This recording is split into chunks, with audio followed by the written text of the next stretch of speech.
Well, I remember like it happened yesterday. I was in grade 3 and it was awards day at our school.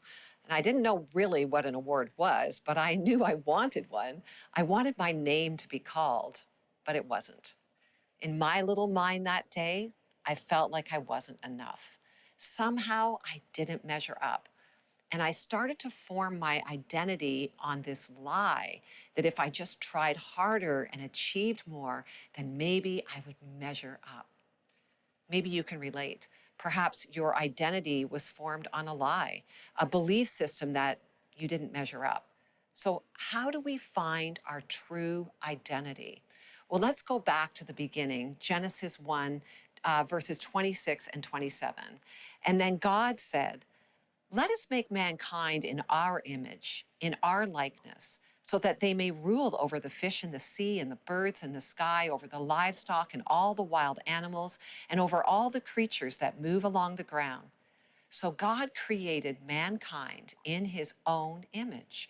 In the image of God, he created them. Male and female, he created them. See, in the garden, we were our true selves.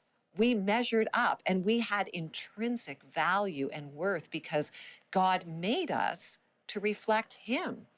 Now think about that for a minute. Adam and Eve were fully who God intended them to be. In their maleness and femaleness, they were a reflection and nature and likeness of God. They were given the ability and the purpose right from the beginning to reflect God, like a mirror image. It isn't something Adam and Eve had to conjure up. It was in essence who they were. And we too, we're image bearers of God. We are made and created to represent God in this world. We see here our identity and our purpose as one. See, the phrase, "so that they may rule over," or in some translations it says, "have dominion," refers to the fact that humans are distinct from animals in that they were given authority, creative, productive, and judicial authority. See, we have a purpose as image bearers, and that purpose is to share in the work of God. We not only reflect who God is, but we also are designed to care about what God cares about. So, what happened that we don't know who we really are?